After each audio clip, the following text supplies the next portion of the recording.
1 जनवरी 1940 को माननीय असरानी साहब की जीवन यात्रा प्रारंभ हुई और इसका समागम 20 अक्टूबर 2025 को दीपावली के शुभ अवसर पर हुआ। जो भी है, जिसको हम ऑलमाइटी कहते हैं, सर्वशक्तिमान जिसे कहते हैं, वो उनकी आत्मा को शांति प्रदान करे और उनके परिवारजन को इस गमन से, उनके जाने से जो दुख और कष्ट पहुंचा है, उन कष्टों को सहन करने की शक्ति प्रदान करे। ये प्रार्थना हर उस व्यक्ति के लिए है जो इस संसार से, जिसे हम कहते हैं ये नश्वर शरीर है, संसार है, एक तरह की सराय है, एक तरह का एक पड़ाव है। जो भी इस पड़ाव से गुज़र कर अनंत में विलीन हो जाता है, उन सब के लिए, उन दिवंगत आत्माओं के लिए प्रार्थना ऐसे ही होती है। मेरी भावभीनी श्रद्धांजलि श्री असरानी साहब को। वो बहुत कमाल के अभिनेता थे, इसमें तो कोई शक ही नहीं है। पूरा मैं देख रहा हूँ, कल जब से मुझे ये समाचार मिला है तो मन तो व्यथित हुआ। और मैंने यहाँ आकर अपने ऑफिस में जब डायरी के पन्नों को तलाश किया, अभी डायरी में लिखूँगा, शायद 20 मार्च 2023 को मैंने आखिरी बार उन्हें देखा था फिल्म के सेट पर। इरशाद खान डायरेक्टर थे, फिल्म का नाम था नॉन स्टॉप धमाल। लेकिन मुझे मालूम नहीं था कि ये उनके साथ आखिरी मुलाकात होगी, उनके आखिरी दर्शन होंगे। अब डायरी में लिखना पड़ेगा। ये भैया, कौन किस वक्त बिछड़ जाए, इसलिए अभी ही मिल लो और बड़े प्रेम के साथ मिलो, बड़े आत्मीयता के साथ मिलो। ये जीवन जो है ना, ये संसार एक सराय है, एक होटल है, एक अतिथि निवास है। यहाँ पे चेक इन किया है आपने तो चेकआउट करना है। ये चेकआउट किस वक्त, किसका, किस अवसर पर हो जाए, इसलिए आज ही मिल लो। इससे पहले कि तुम बाद में मुझे याद करो, आज ही गले लग लो। तो अभी 20 मार्च 2023 का जो ये डायरी मेरे सामने भी रखी हुई है, 20 मार्च को जो मैं अभी लिखूँगा, वहाँ पर लिखना ज़रूरी हो जाएगा, क्योंकि उनका मेरे जीवन में ये 20 मार्च को, ये देखिए NSD वहाँ पे लिखा, नॉन स्टॉप धमाल। अभी लिखना ज़रूरी होगा कि मुझे मालूम नहीं था कि ये मुझे इस शाम को उनके अंतिम दर्शन हो रहे होंगे। अनुज जी, आज आपने पोस्ट भी किया, आपने शायद 1 जनवरी को आर्टिकल भी लिखा था उनके लिए कुछ। जी आपने बहुत बातें उसमें लिखी हैं, मैं उसको पूरा पढ़ रहा था। किस तरह से अनुज जी आप याद करते हैं ऐसे कलाकार को? देखिए, मैंने जहाँ तक मेरा उनके साथ डायरेक्ट कोई एसोसिएशन है तो वो बहुत कम था, बहुत कम था। एक फ़िल्म उन्होंने डायरेक्ट की थी जिसमें मैंने छोटा सा एक रोल किया था। लेकिन उस फिल्म के निर्माण के दौरान एक ऐसी घटना हो गई, 6 अगस्त 1993 को, 6 अगस्त 1993 को, 5 अगस्त को मुझे उनके साथ शूटिंग करनी थी। तो उन्होंने कहा कि बस अब एक ही शॉट बचा है, तो आप कल का छुट्टी कर लीजिए। और उसके बाद 6 अगस्त आ गई और 6 अगस्त को फिर एक फ़ोन कॉल ने जीवन की दिशा बदल दी, क्योंकि इस फ़ोन कॉल के बाद मैं एक शूटिंग पे, अचानक मेरे सामने वो शूटिंग आ गई। और वो एक सीरियल की थी शूटिंग, अंताक्षरी जिसको कहते हैं। और उसकी कहानी मैं कई बार कह चुका हूँ, बहरहाल अभी तो, लेकिन इनडायरेक्टली, अप्रत्यक्ष रूप से असरानी साहब जुड़े हुए, मैं कभी ये भूल नहीं पाता। 6 अगस्त 1993 को, 5 अगस्त 1993 को मैं सर के साथ शूटिंग कर रहा था, वो डायरेक्ट कर रहे थे। तो उसके बाद 6, 7, 8, 9 अगस्त को मैंने इस प्रोग्राम की शूटिंग की, अंताक्षरी की। और वहीं से जीवन ने एक नया मोड़ ले लिया।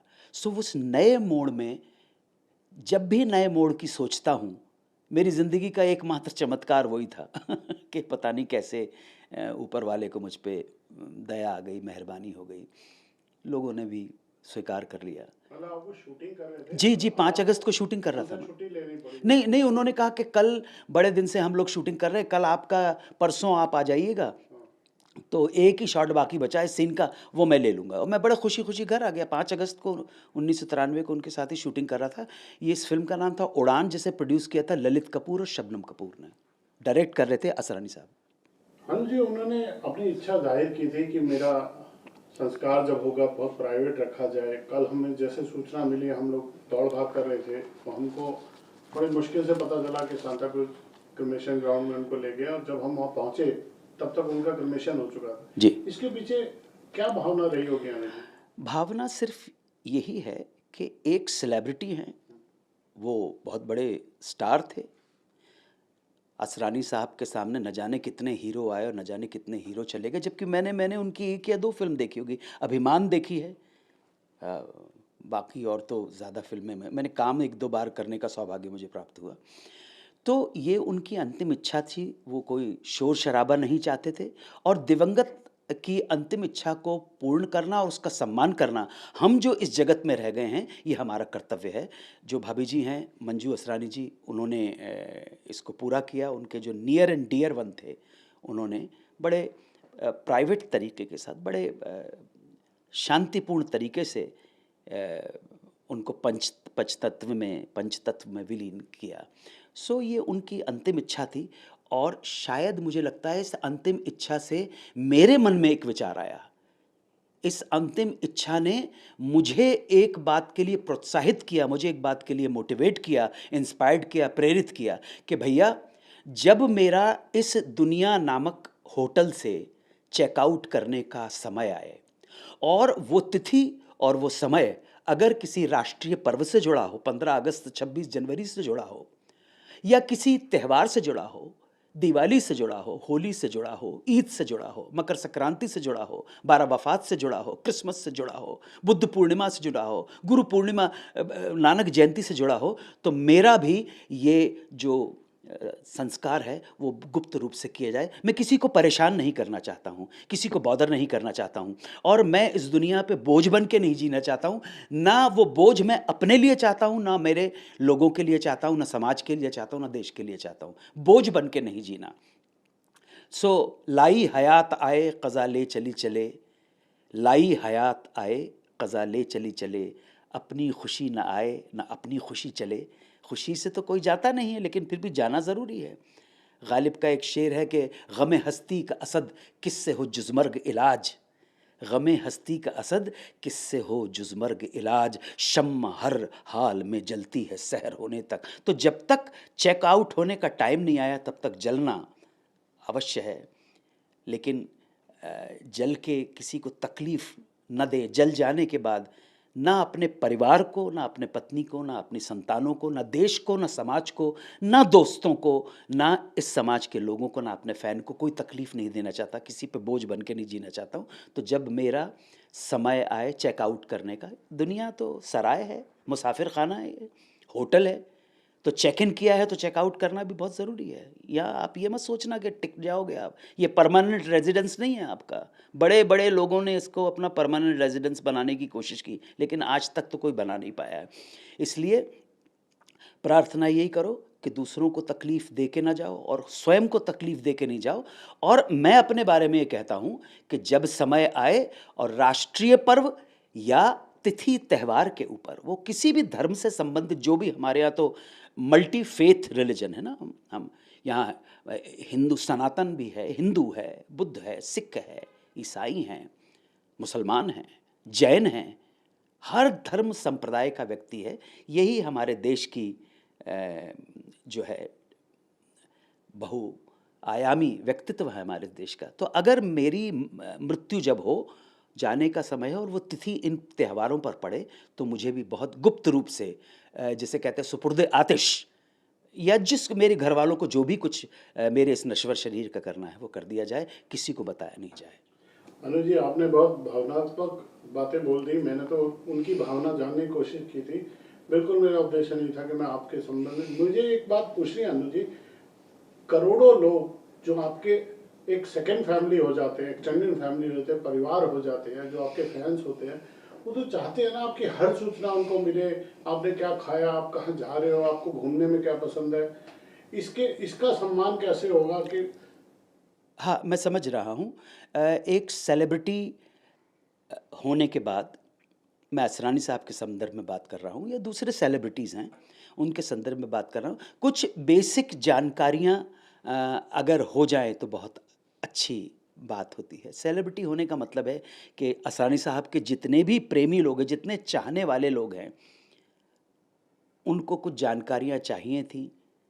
भाभी जी के सिलसिले में चाहिए थी, बच्चे कितने हैं, कहाँ हैं, ये अगर हो जाता तो ठीक था, लेकिन मैं उनकी इच्छा का बहुत सम्मान करता हूँ, आदर करता हूँ। अगर कोई नहीं बताना चाहता तो हमें स्वीकार कर लेना चाहिए, हम जो प्रेमी हैं, उनके प्रशंसक हैं। अनुज जी, आपका देश प्रेम, आपका देश के प्रति प्यार, आपका तिरंगे के प्रति सम्मान, मैं तो आपके फार्म हाउस पे भी गया हूँ, वहाँ पे कुछ लाइनें लिखी हैं आपने, मैं चाहूँगा आप बताएं क्या लिखा है उस पत्थर पे। आपने बहुत प्यारी लाइनें लिखी हैं। वो मेरे हृदय की भावनाएँ हैं, और वो ऐसा नहीं है कि सिर्फ़ उसमें मैंने मराठी में लिख रहा है, मराठी में है और फिर हिंदी में उसका अनुवाद है। मनुष्य असणं हे आपले भाग्य, परंतु देशभक्त होणे हे आपला सौभाग्य। मतलब मनुष्य होना भाग्य की बात है, परंतु देशभक्त होना सौभाग्य की बात है। बट ये सिर्फ जो मराठी, हिंदी, संस्कृत जो समझते हैं, वो ही समझ पाएंगे ये भाग्य और सौभाग्य में अंतर। हर एक व्यक्ति, मैं अंग्रेज़ी में ट्रांसलेट करने की कोशिश भी करूं तो कहीं ना कहीं उन भावों से वंचित रह जाऊंगा, जो भाव, जो हिंदी भाषी और मराठी भाषी और संस्कृत में जो लोग भाग्य और सौभाग्य का जो अंतर समझ सकते हैं।